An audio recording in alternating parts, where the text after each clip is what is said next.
to educate, motivate, and build one another through shared knowledge and success. This is Young and Successful, and these are your hosts, Jay Chukwi, Kenny Awashika, and PJ Luminan.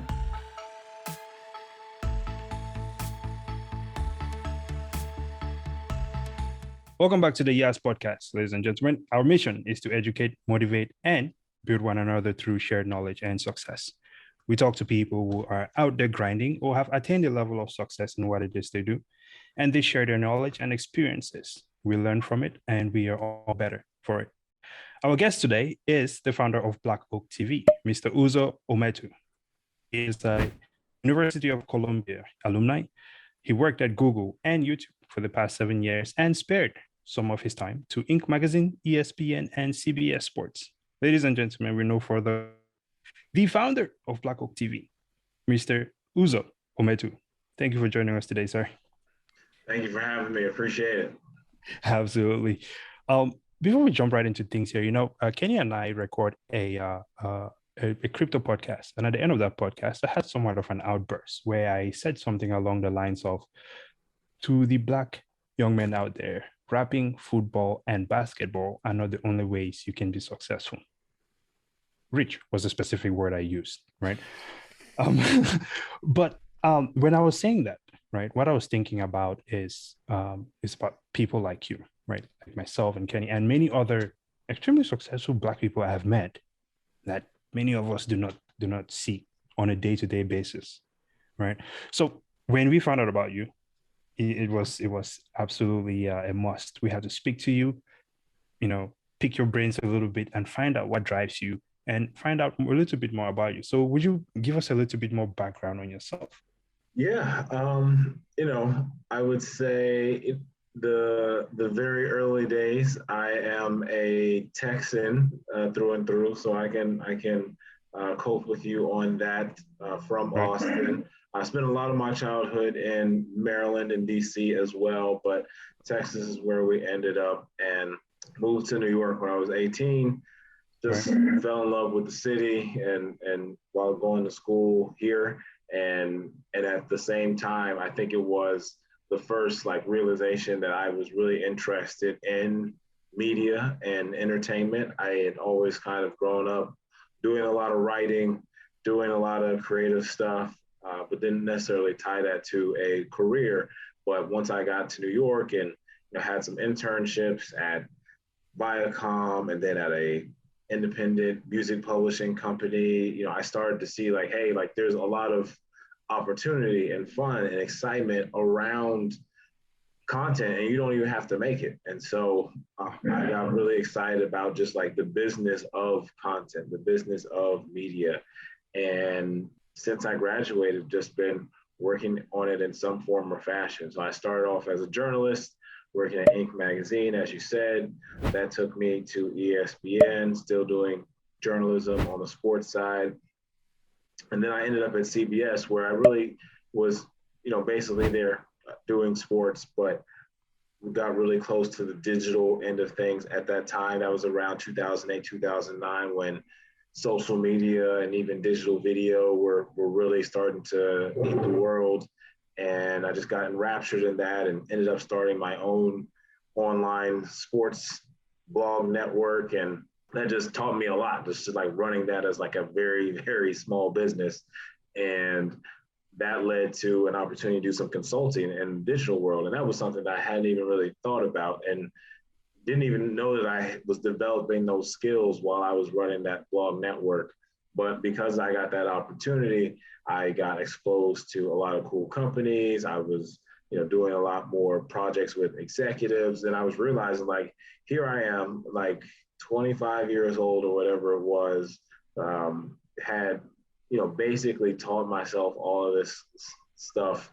And I'm telling, executives and C-suite people how to change their digital business. Now, I don't know if I was leading them the right way, but they were listening to me regardless. And so I was like, well, if I know this piece of information that's basically looks like it's the future, then if I just figure out what they do, maybe I can do their jobs better than them.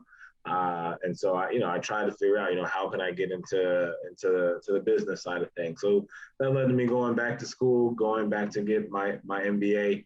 And, so I went back to Columbia again for the second time around and came out of that just knowing I wanted to combine both the tech world with the media world. So Google was really the best place for that at the time.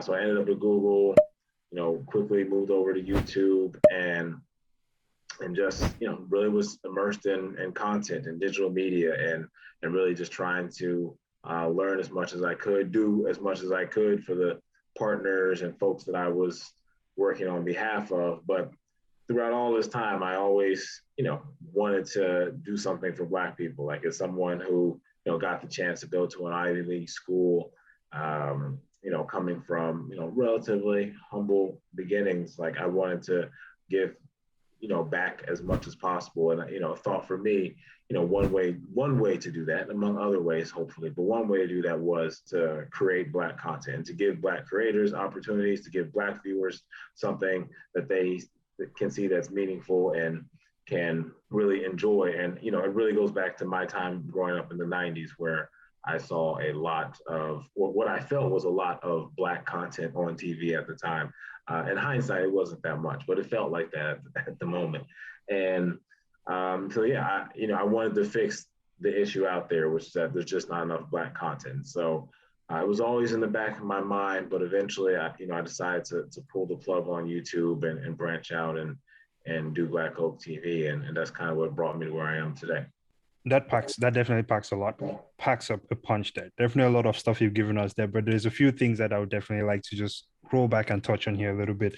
First of all, one of the interesting things was just this point where you were at, where you taught yourself a lot of things, right?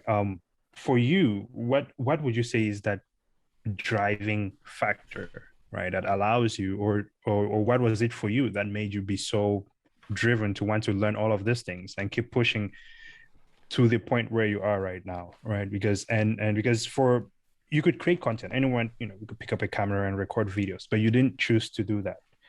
You choose to essentially become a competitor with Netflix, right? Which is something that is extremely huge. Big task. Hey, look, and I think that I've been on your website. I've checked it out. It's up there, right? It's no short of Netflix. So what drives you to do these things? Well, I mean, in terms of the competition, it is real, and like we don't negate that. I think right. the biggest driver, admittedly, of what I'm doing is like I just love this business. I love the idea of taking art and bringing it to the masses, monetizing it, giving creators the opportunity to spend time making the art that makes so much of what we do in society seem realistic. And so I just wanted to pour myself into a business where I got to work with content and everything that goes into it, from the creation standpoint, just having a hand and helping folks, get their ideas off the ground, to the distribution standpoint, where we take that finished product and get it out there, and everything in between. And so that's the biggest thing. Like I love it. It's weird. Maybe perhaps to just be in love with like a line of work in that way, but it is something that really is passionate for me. And so that's first and foremost. Now I say that, understanding that I am here or the goal of the company is to serve Black viewers. And so that is not a small part of what we do. But I think, if we're being honest, like I'm happy creating content for anybody. It just so happens that obviously I am most aligned with, the people that look like myself, but also because, I just feel like we are some of the best content creators out there. And so the fact that we don't get the same opportunities is just ridiculous. And it makes for a huge business opportunity. I mean, if you think about it, if you take music, where Black people, as almost as soon as we got the chance and the investment, because of things like Motown exposing Black people to Black music to the rest of the country and eventually to the rest of the world, that allowed us to just dominate music pretty much ever since.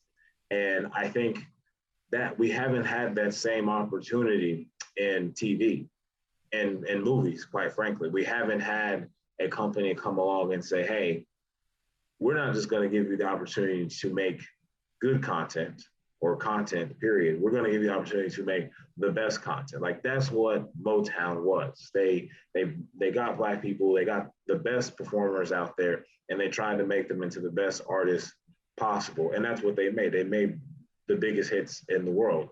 And I don't think we've had that in TV yet. We haven't had that Motown moment where Black people get that not only this huge opportunity, but the investment and the ability to showcase anything and everything that they can do. And so in that way, like that's really what we want to be. We want to take, we want to go out and scour the earth for the best Black content creators out there, give them an opportunity to shine, and try to be the platform that really unleashes everything that we can do from a visual perspective. Now, just one more question. Okay, I know you're dying to ask your question here, but I just listen, I'm trying to keep track. Okay, but here's something you said there as well, because I took some notes. I was reading the article earlier with your interview on Wealth Noir with I think her name is Aquina.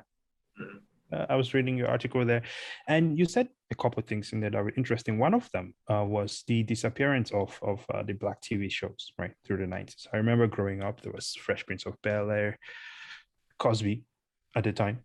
Forget the controversies when I was talking about that, and all these other Black family TV shows that were out there during the 90s. And the strange thing about it is I did not really give it too much thought, and it did not hit me much until I read it in that piece there. Can you tell us a little bit more about what happened? Because I would say that not only are we not getting those opportunities anymore, but there's been a backstep, if you will. Yeah, I mean, it's a big history. It's something that I've studied a great deal, actually. And, the funny thing is, you mentioned Cosby and all his ills and just downright, criminal activity that has transpired. But, for what it is, like he was kind of the birth of a renaissance in Black TV.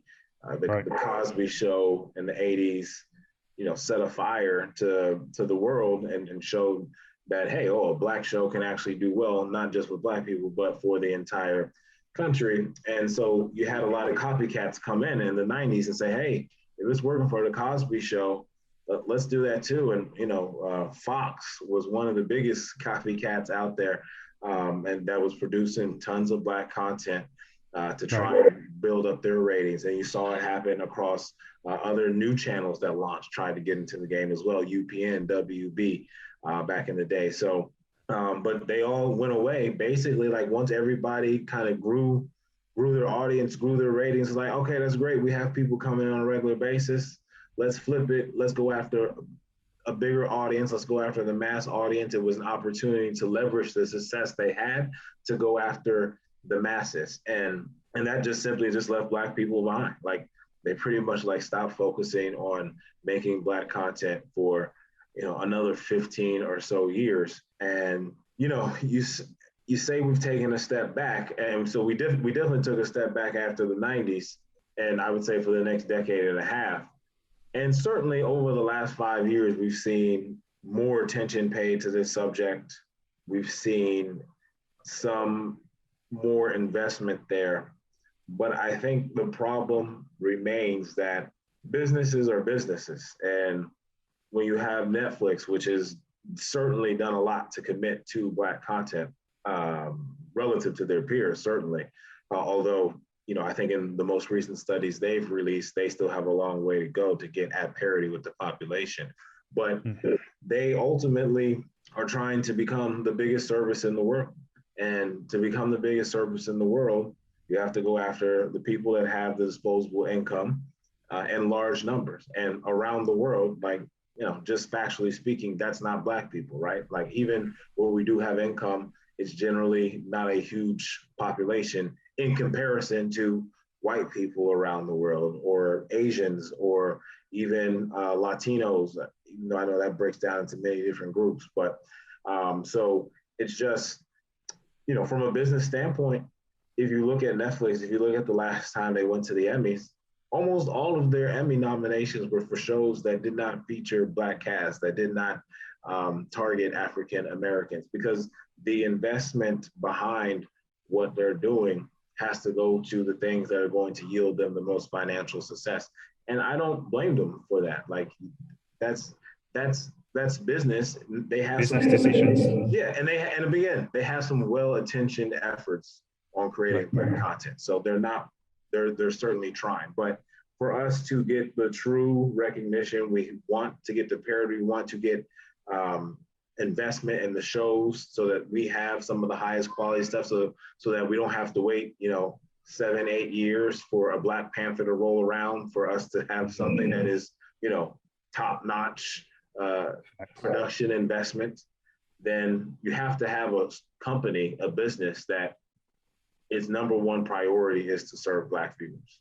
Like, because anytime it's not just that, then you have to serve multiple masters and you're going to serve the biggest master. And just from a number standpoint, we're only 13% of the population. And so we have to, so with my service, by focusing 100% on this audience, I think we can bring that investment to Black content and make sure that, we don't just have essentially the B-rated or C-rated shows from a production investment standpoint, but that we're getting top dollar invested into our stories so that we can tell the best stories possible. And again, really have that Motown moment. Absolutely. So good. Okay. I have to take a breather. It's just been a lot. Yeah. Dude, I'm loving this. I'm talking too much. I'm going to cut No. back my answers. No, because we're listening. We're soaking in this, man. This happens every day, so this is great. So, I have to say, before I even start jumping into my questions, that I love the kind of problems that you're trying to solve. Actually, I'm sure you're not even thinking that you're solving one problem, but you actually do solve a lot of problems just through this one media approach that you're taking a look at it. And I'm sure you probably agree with this statement. You are solving this, I will call it the subconscious project in the Black community. I still believe, and I've read this in several books, and I'm sure there's some psychological research about this, that the way we are seen, we brown people, Black, Hispanic, whatever, Asian, is basically what people see on media. So if I go to China today and you've never seen a Black person, the Chinese person will see me as what they've seen on TV about me, right? And I just wanted to start with saying that you're solving a big problem, a major problem. Some is visual, some is financial, but it's major subconscious. People just want to bleach their screen because they don't see enough of themselves on TV, and they just want to be white because that's what they think is cool. Yeah. I have a stepmom which is white, but she loves me. I love her. It's not a race thing. It's just that we also need to get to that level where what we do is normal, right? So, absolutely. Yeah, and just to build on that, you're 100% right. And quite frankly, when I do talk about Black Oak TV, I don't talk about that point enough. And I talk about media representation, but I don't always talk about the effect that it has on how we're perceived. And the funny thing is that I'm probably even less concerned about how it makes other people perceive us. That's an issue, and media representation will fix some of that. But I'm even more concerned about what the studies say about how poor or lack of media representation in media and content affects our own perceptions of ourselves. And it actually causes us to strive for less, to go for different things. To your point about, there are different ways we can be rich other than rapping or sports. Football, yeah. But if we don't see us playing doctors on TV shows, us being lawyers on TV shows, if the news is always, everything bad that Black people negative, this is what we see, and we actually then play to those stereotypes in the real world subconsciously. And there are tons of studies that speak to that being the actual case. And even in social environments, even for well-to-do people, they've done studies, if they get around a group of white people, they might take on a persona of something that is less intelligent or less sophisticated than what they are, because they think that the world sees them a certain way, so they need to play into that. And so I don't think people often understand how much media representation matters and how much Black people have been affected by the poor and lack of representation that we've had. This makes your project major, like literally, like Yeah.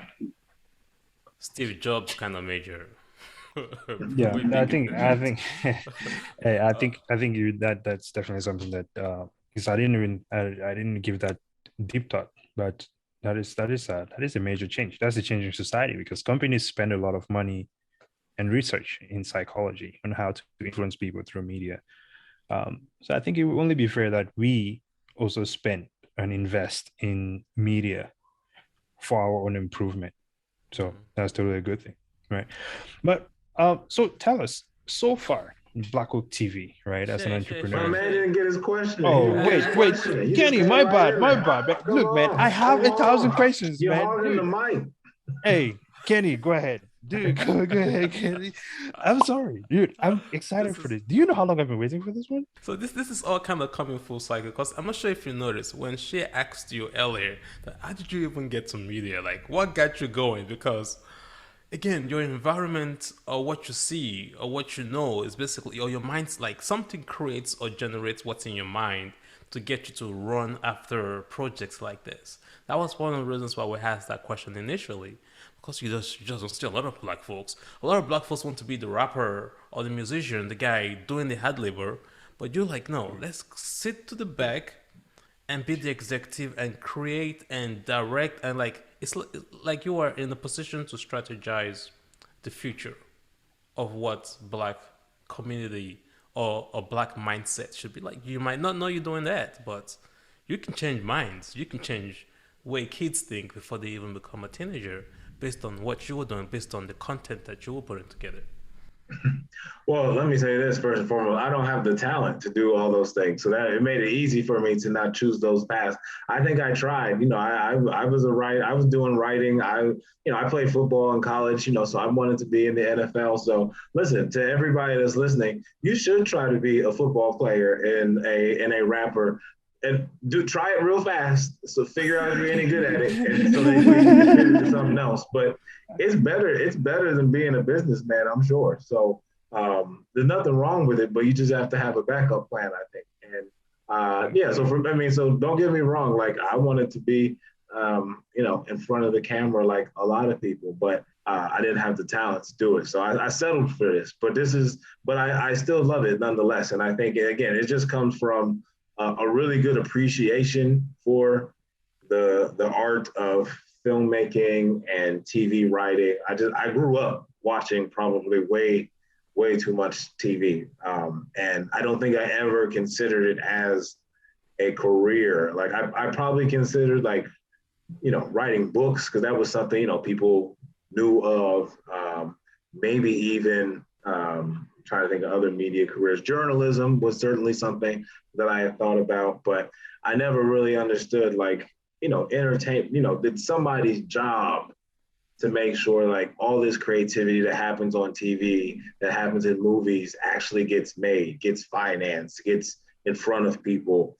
And I didn't know that for a long. I didn't know that until my 20s. So it wasn't even a career that I knew was possible until much later. And then once I figured that out, it just seemed like it seemed like just a match between everything that I appreciated in my childhood and the actualities of the job. I had to pursue it, and it's not an easy profession to get into, especially if you didn't really go into it like head first out of college. Like there's a route if you come out of college, you get a job at a studio, super low level, get a production assistant gig and just keep working your way through. And it's not that you get treated well in any of these roles in entertainment, but at least there's somewhat of a path there for you.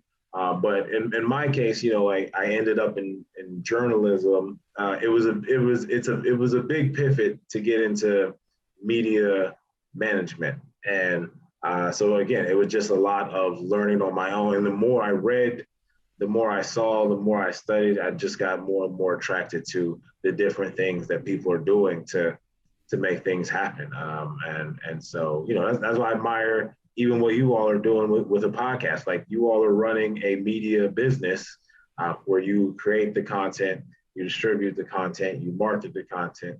I mean, these are things that I love to do, and I sense that you all probably at least enjoy some of it. And it's a real trade. I don't know if it's a skill, but it's a real trade that people can learn, and it's a lot of fun. Absolutely. If I can throw a quick joke in there, you didn't push to go for an internship with PDD? Listen, man. Listen, P Diddy, man. He's the business icon, man. We're trying to follow his footsteps. Hey, Okay. All right. So yeah, let me jump to the two questions that I have real quick. I have a third question, but I'll leave it for the last part of this, right? So when you look at YouTube and you look at Netflix and you look at what Facebook is doing, because there's a lot of people creating content on Facebook as well, and I'm not sure if Facebook does have a monetization as well. You can monetize it, yeah. And do you see those as competition, or do you think that it's possible because it's not proprietary? You can still upload those information or those data into your app as well, right? Are you going to monetize your app as well and try to convince some of those there's a lot of really talented black folks on the African continent, a ton of them, and the ones that I see it too, man, my goodness. What are you doing to get folks into your space so that it's kind of like black owned? And yeah, so I don't even know if I did this. This is a bad job by me, but Black Oak TV is a subscription video platform. So in that means we are curating content, we are distributing content so that people can watch it on our apps and on our platforms, and we monetize it through subscriptions. And because we are essentially asking people to consume something that we're putting out there, we have a lot of competitors, right? Because there are lots of people asking people to consume. Basically, let me borrow your eyeballs, either for a fee or for free, and I make the money someplace else. And so in that regard, Netflix, YouTube, video games, sleeping, the metaverse, everything is our competition, because in order for you to use Black Oak TV, you need to take time from something else. There's a lot of products where they either save you time, they help you do certain things, they make you more efficient. When you have a media business, generally you're asking for somebody's time in order to consume your content. And that means they can't be doing something else. They can't be consuming another piece of content. I mean, there are dual screens and all that stuff today, but basically that means when you're in this business, you're competing for eyeballs, and there are only so many out there. So in that regard, people are competition. But that said, people have many different ways that they want media at different times in their lives. And because of that, I think that's why, a lot of what's out there isn't our competition in a way. So Netflix, obviously we're pretty much in the same business, but if what you want is a curated experience of Black content, where it's not just traditional Hollywood content, but it is content creators and independent filmmakers, and you have a differentiated product that tries to make it more specific to how Black users tend to use the internet and social features, and you caveat that with, there are very few people who have just Netflix, right? People are going to have multiple subscriptions. Then in that way, I don't think they're a competition, because there's going to be a lot of people that sign up for Black Oak TV that also have Netflix. And so if they're going to have both of us, then we're not really a competition. And I think that's going to be the case, because I like Netflix too. I watched Tiger King in the middle of the pandemic like everybody else in America, right? So I'm not getting rid of that. They make good shows. But if I want things that speak to me a little bit more often, a little bit more frequently, a little bit more touch and care and marketing, and are distributed in a certain way, to my liking, then I'm going to also have Black Oak TV. And so realistically, people are probably going to have 3, 4, maybe 5 subscriptions going forward. And we think in Black households, we are going to be one of those 4 subscriptions if we have the best and most content. So if we can do that, there's no competition from the general people. Now, there are other people who are playing in the space of serving Black viewers. And I think that's great. Everybody, the more people that are doing that, the better. We're going to try to offer the best content, the most content with the best experience. And if we can do that, we'll be fine. I'm just going to add on to that before you ask your next question here, Kenny. I think what Uzo is saying there makes a lot of sense to me, especially for me back in the day when I was in the gym business, right? Our gym, we opened our gym at a spot where we had at least, there were 5 gyms within a less than a 10-mile radius from us, right? However, we were able to launch and operate and never skipped a bit, like they were never there, right? And everyone asked me as well, like, well, Ghost Gym is down the street, LA Fitness is down the street, like, why are you charging me this amount for this small gym? You don't have a pool, you don't have all of these things. But the thing is, people kept signing up for it, and people were willing to pay a premium for the gym because it delivered specifically what they wanted. It delivered a level of quality that they were looking for, and the culture and everything else that they wanted. So I think in the case here of like in Black Oak TV, I think it delivers to a very the message is clear, right? Who it's delivering to, the audience is delivering to, the Black community. And I think with matching quality content on it, I don't see how it's really any competition could take it down. Bold statement, but I'm saying it's up there. Yeah. Right. It does not mean you have to cancel Netflix. It does not, you know what I mean? Like, it doesn't need to be a competition. You know what I mean? Like, people might I had people who went to LA Fitness just to run on a treadmill, but they still paid whatever they were paying at my gym just to come, lift heavy stuff. So, yeah, I think that it's up there. Yeah, go ahead. I agree. This is where my comment goes in, actually. So this was supposed to be a question, but now after that explanation, I'm like, oh, let me just make it a comment. So we talk about crypto every day, right? And I'm not sure if you're into that metaverse version of crypto yet. But like, wow, this sounds like additional competition, additional competitive tool that you can bring into your solution. Because what crypto now does is that it makes the content creator part of the supply chain or the business chain or Yeah. So if you can create a Black Oak token, we'll be the first one to buy them. I mean, I probably shouldn't say this because I don't know if our investors would like, this crazy line of thought, but I have, so I mean, I definitely know about crypto a little bit and have dabbled here and there. But I've been reading about it, and to your point, the way that people can participate in it, and we've thrown around. There are absolutely no plans to do this as of yet, but like we've thrown around the idea of like, why don't we set up this ecosystem and then just seed it to all of the participants. So you have operators, but then you have the creators, you have the investors, you have the users, and you give them tokens and say and everything that goes on. And through the blockchain, you can essentially run the entire company where everybody gets the value returned to them that they bring to the company. And that can mean viewers, right? So like if you subscribe and you promote the show and you're causing heavy engagement, that actually can create value for the company. And so perhaps they earn tokens in that, right? And so we have thought about that. And it would be a seed change, right? It would be like, let's remove these suits from the equation, make it about how much value you actually bring to the table, and make it very equitable. Now, is obviously a very new concept. So I don't know actually how well that works in practice. So I doubt we'll be the first ones to explore that. But I think it's an interesting thing that people should think about. And especially when we talk a lot about Black people getting equity in things, the entertainment business has been one where that has been severely lacking. And so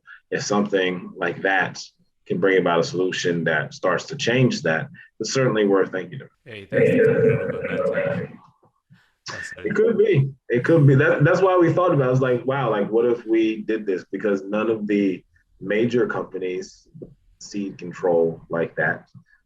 So it could be an interesting thing. Again, I don't know enough about it to even really be speaking on it, but we've talked about it, we've thought about it, and I definitely think it's something every media company should be thinking about, because ultimately all that matters is the content and the delivery of the content. Everything that happens, supports that, but it's less crucial. And so if you can get people to just operate that part and then give value to them and to the others for what they actually contribute, it can be an advantage in some degree, because it might be more financially efficient than the model we have today. Absolutely. I agree with that. Well, again, your next question. No, my next, No my other next questions? question is my last question towards the end. So Oh, I'm out for now. All right. Well, then in that case, then I have a question.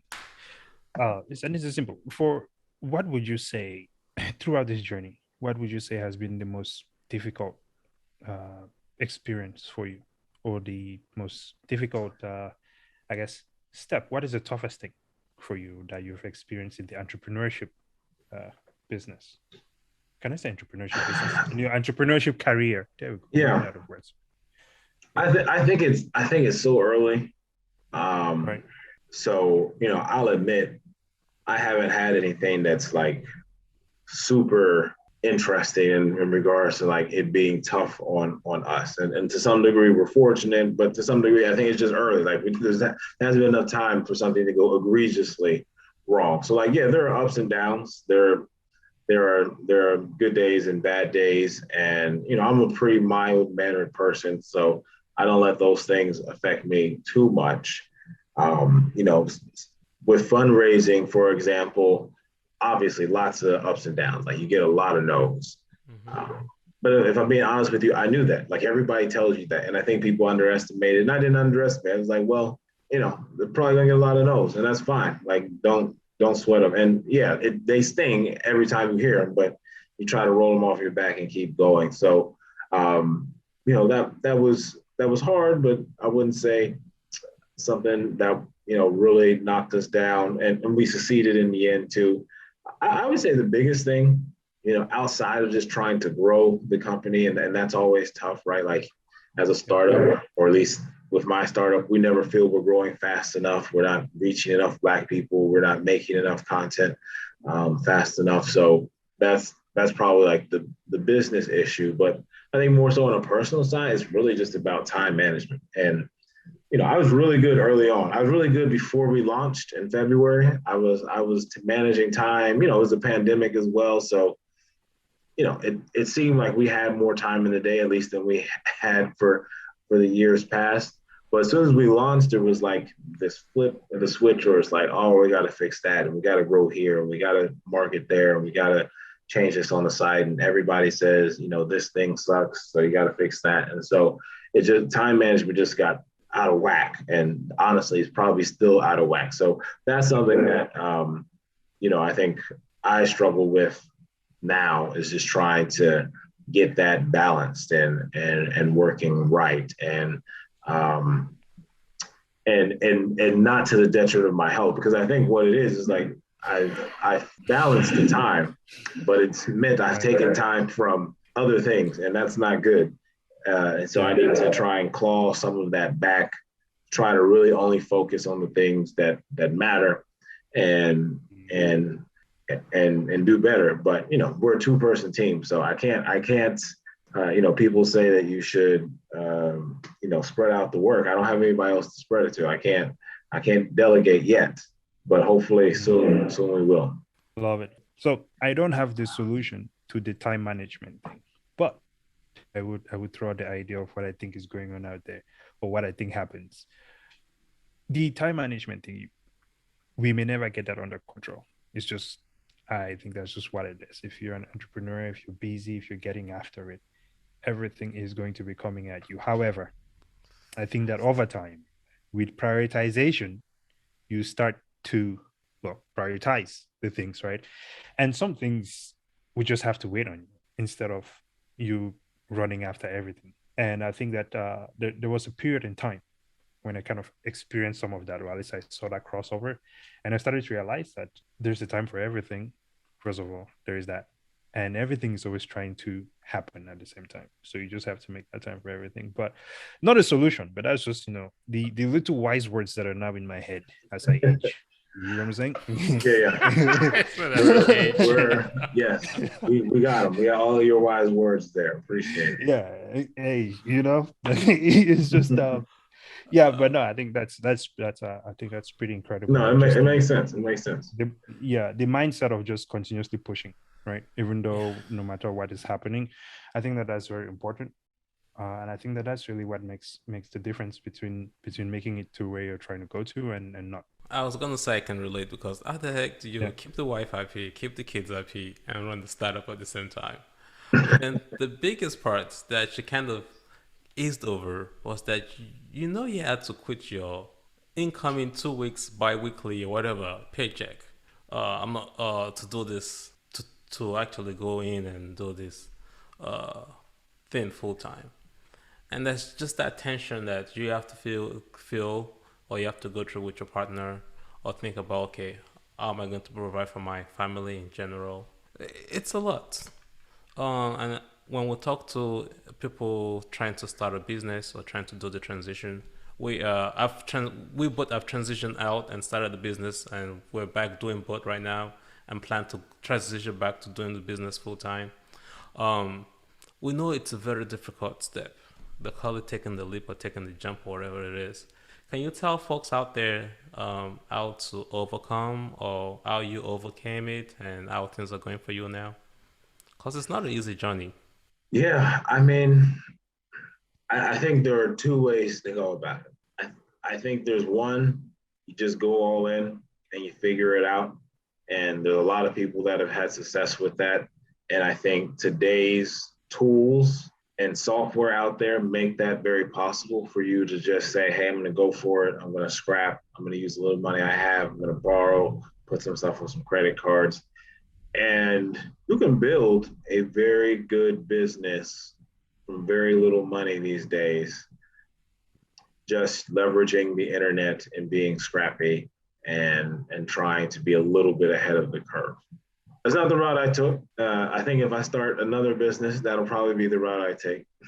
But with this one, I was just very intentional about planning how I was going to get to a point where I could really immerse myself in a venture scale business. Because I had done a lot of small things before. I had done a blog, I had done a nightlife promotion thing, all things I kind of did on the side, didn't make real money. But with this one, I was like, no, I want to go for the hilltops, and I want to be fully invested and not have to worry about anything. So listen, I just planned. Like I plan to save. I plan to, my family around, taking this opportunity. And I just set a goal and said, hey, this is when you're going to at least try to be in a position to start your own business. And I did that. And I didn't hit the first target, probably because one of these kids got in the way. But I think as long as you have that plan, like, okay, you still know the number you want to hit and all these things from a saving standpoint. That was the big thing for me, saving enough money to make that work. So, I was fortunate to be at Google and YouTube when I was doing that. And so I was there for 7 years. I got stock, I got paid very well. And so it put me in a position to save money to where I could go without income for a while, particularly, with a wife that also has a job too. So that was good. Now, I didn't realize this would be the case, but even if you have money saved and like you're going to be fine, that lack of income that you spoke of, it still hurts. Like to not have it and to not have anything coming in when you have everything still going out. So I don't think about it every day, but every now and then I'm like, hey man, we got to start making some money here because like everything is my bank accounts are getting drained. But I think pretty soon here at Black Oak we'll be able to be in a good position where my co-founder and myself can start paying ourselves.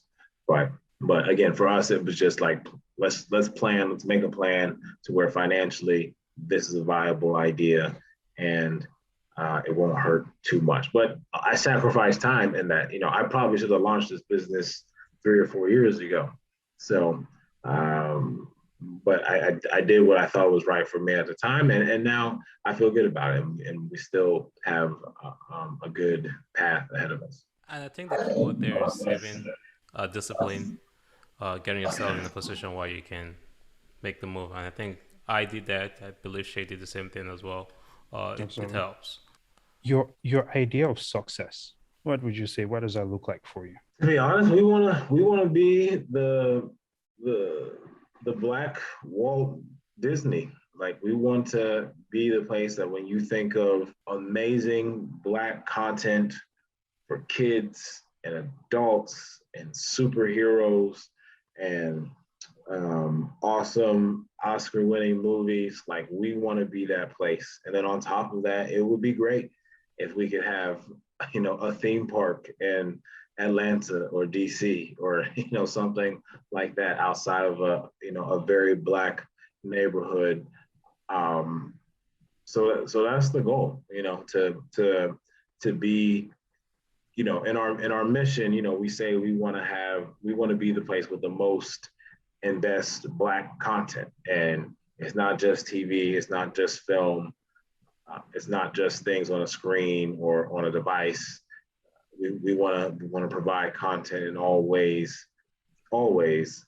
So for us, Disney is kind of the model. Like they've done that. They've shown how powerful that is. They've shown the power of IP. They've shown the power of catering to children. They've shown the power of branching out and making amazing movies that enrapture families, and even with the inclusion, the acquisition of Fox a few years ago, kind of doing a great deal with adult entertainment too. So I think that's just what we want to be for the Black audience, and make sure that we feel like we have a home when it comes to content. I don't want anybody to say, well, why didn't this person get that show or get this opportunity, or why didn't we see this concept, or how what would that Saturday Night Live sketch have been like if Black people had written and acted in it. Like this, there's just so many things that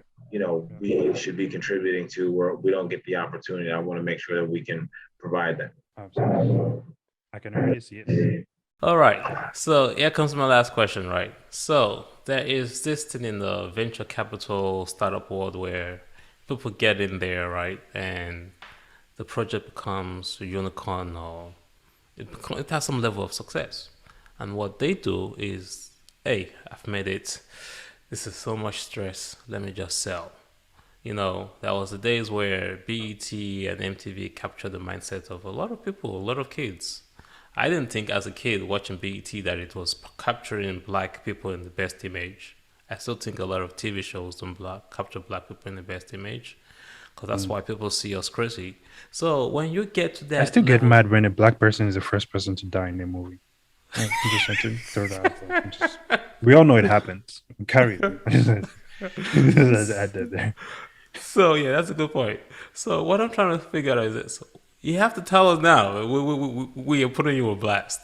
When you get to that level of the Black Disney, are you going to sell? That is my last question. Well, Disney didn't sell, so I don't think that's what we would do.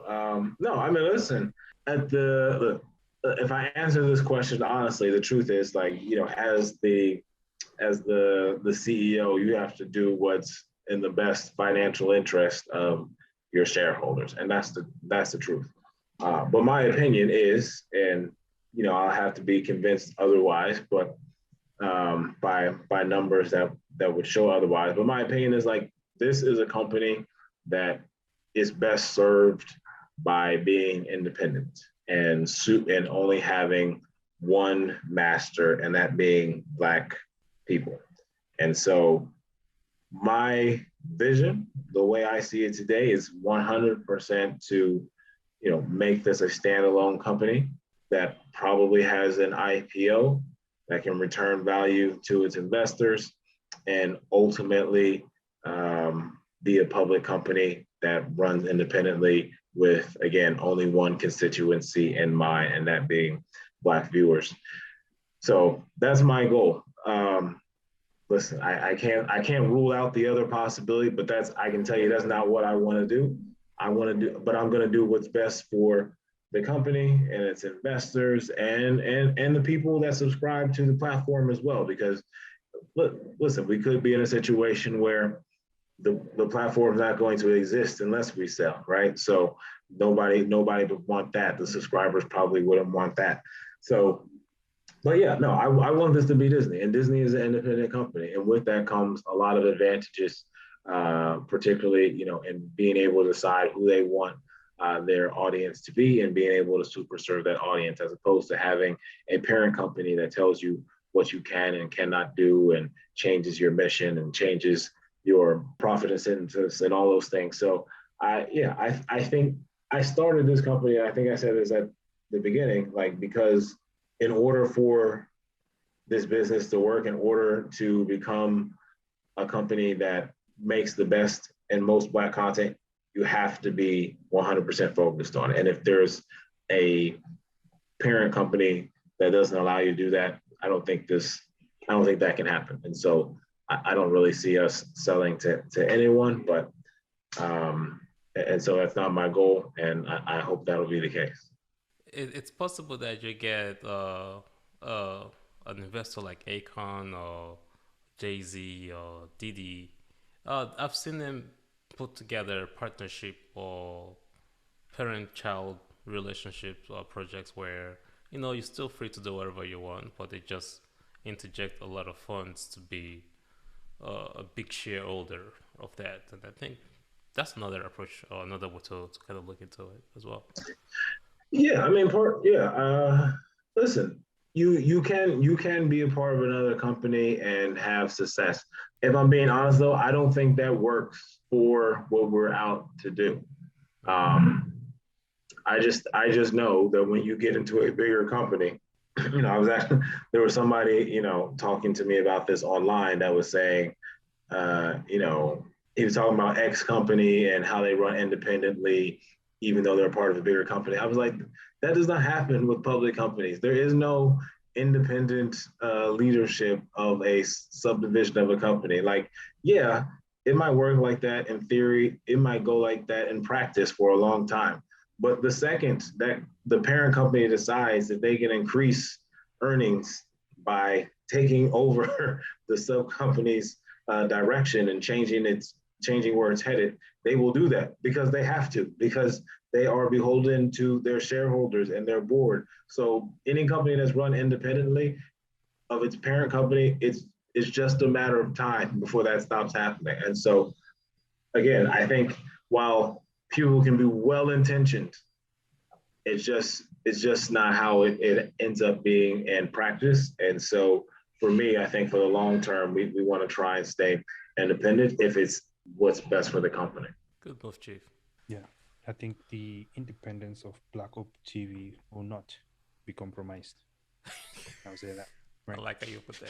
So, look, man, I love it. I'm here for it, and I'm going to keep following. I'm going to subscribe. I want to post content. So we'll figure out how we can make that happen. Well, yeah, let's talk. Let's make that happen. We're always looking for content. So, yeah.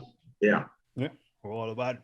Well, that will be the end of this podcast here. Mr. Uzo, take it away, man.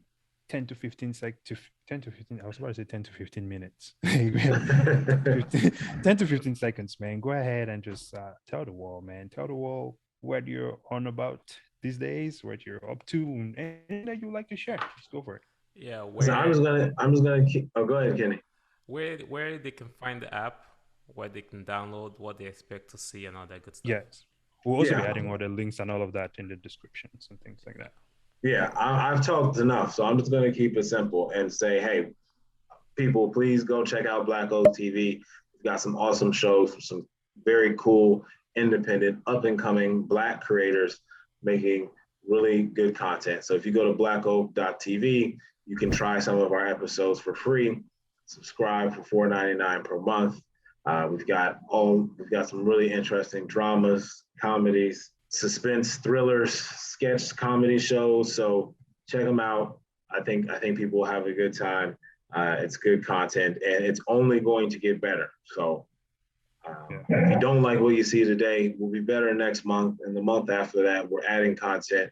We're bringing in more creators, growing. So whatever you go there today, that's the worst Black Oak TV will be for the rest of its existence. We're going onward and upward. I absolutely agree with you there. I think that it's even with Netflix, right? There's a lot of times when people are just scrolling and scrolling, can't find something. So absolutely. Black Oak TV. Black Oak TV. Black Oak TV. Hey, you Black guys Oak, brought hey. more energy than me. I need to do better. That's great. Look, man, we are excited for Black Oak TV. You don't see things like this every day now. Come on, No, this you is the don't. first time I've seen this. So, we listen, Black folks, man, this is your opportunity to support Black-owned business. We talk about this all the time. All the time. Okay.